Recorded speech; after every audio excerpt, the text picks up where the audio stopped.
Yang nanya bagaimana nih ya cara menanam bawang sampai hasilnya gendot-gendot kayak gini dari awal sampai akhir, Mang.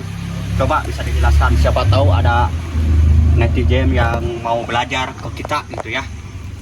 Baik, saya akan jelaskan bagaimana menanam bawang dari awal sampai akhir. Tapi contohnya ini untuk skala rumahan ya, di polybag.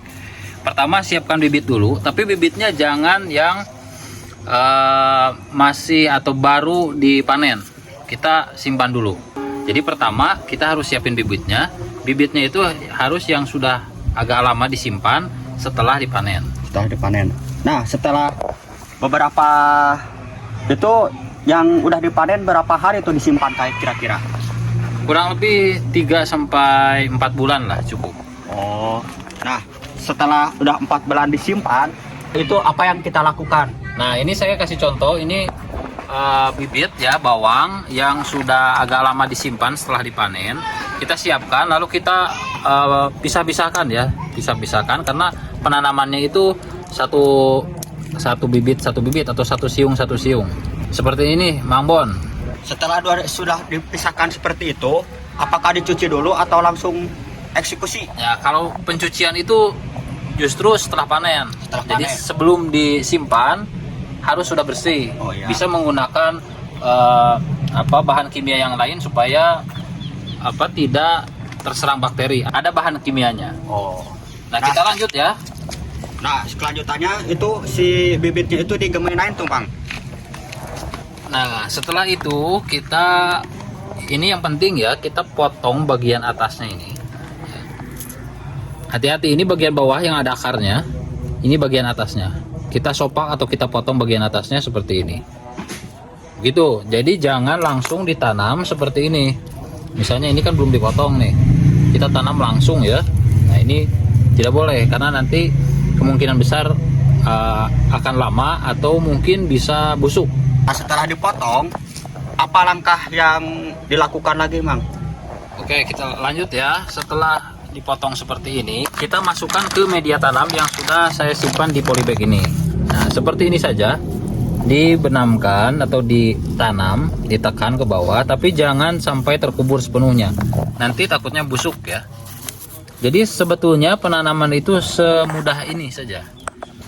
Jadi tinggal menyiapkan bibit, kemudian memotong bagian atasnya dan menanamnya di media tanam seperti ini. Untuk media tanamnya itu terdiri dari beberapa unsur. Pertama, scum ya, scum seperti ini ya.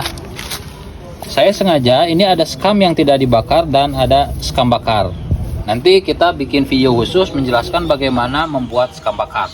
Tapi intinya pertama unsurnya adalah scum bakar, kemudian kokopit.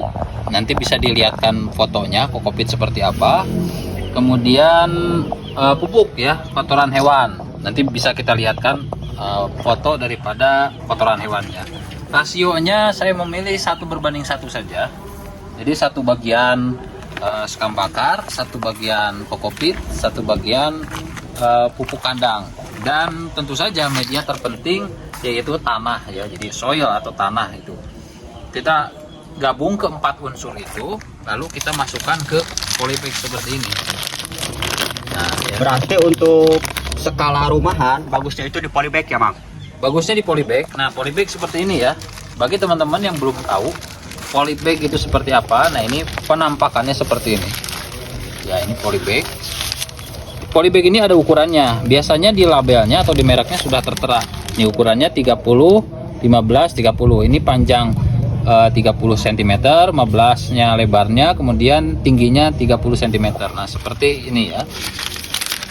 Nah, untuk penyiramannya bawang merah ini tidak terlalu suka atau tidak boleh terlalu banyak air. Jadi airnya secukupnya saja. Penyiramannya pun jangan terlalu sering. Penyiramannya bisa dilakukan cukup 1 hari 1 kali jika kondisinya memang kering ya, tidak ada hujan. Tapi kalau ada hujan, jangan menyiram karena sudah cukup basah dengan air hujan. Bahkan jangan sampai media tanamnya itu terlalu basah, bisa membuat bibit menjadi busuk. Oh, begitu. Nah, kan ini hasilnya kan gede-gede sebuah. Apakah si Mang itu menanamnya pakai pupuk atau enggak? Oke. Tentu saja untuk menanam tumbuhan apapun ya seperti ini apalagi diperlukan pemupukan yang tepat. Nah, saya menggunakan dua jenis pupuk. Yang pertama pupuk organik dari kotoran domba dan kedua adalah pupuk kimia. Saya menggunakan NPK 1616. Sebetulnya untuk pupuk bebas ya, variasi merek itu banyak. Saya tidak fanatik pada satu merek, tapi yang saya gunakan kebetulan NPK 1616. Pemupukan itu dilakukan secara pas ditanam atau nunggu beberapa jeda waktu dulu? Oke, untuk pemupukan kita harus lihat dulu ya, bawangnya itu harus punya akar. Karena kalau belum punya akar, bawangnya itu belum menyerap nutrisi dari sekitar media tanam. Jadi kita pastikan dulu masa di mana bawang ini sudah ada akarnya. Tanda ada akarnya biasanya sudah muncul daun cukup tinggi tapi belum terlalu tinggi. Nah, ini kita lihat ya, contoh bawang yang sudah muncul daun. Nah, ini ya. Ini muncul daun. Muncul daun seperti ini adalah tanda bahwa di dalamnya sudah ada akarnya. Jadi kalau belum ada daun muncul seperti ini, jangan dulu dipupuk ya. Jadi kita harus menunggu dulu. Gitu, Mang Bono. Ya, tunas ya atau daun? Daun ya, daun. Karena nanti tunasnya ya bawang itu sendiri. Panennya itu kan berupa tunas. Mang Irfan ini udah menjelaskan bagaimana cara menanam bawang merah ya dari awal sampai akhir, dari mulai pemilihan bibit sampai pemupukan itu udah dijelaskan. Apabila ada yang belum paham atau belum ngerti, boleh teman-teman di komen di kolom komentar. Terima kasih, saya Mang Bono dan ini Mang Irfan. Selamat berjumpa kembali di video selanjutnya.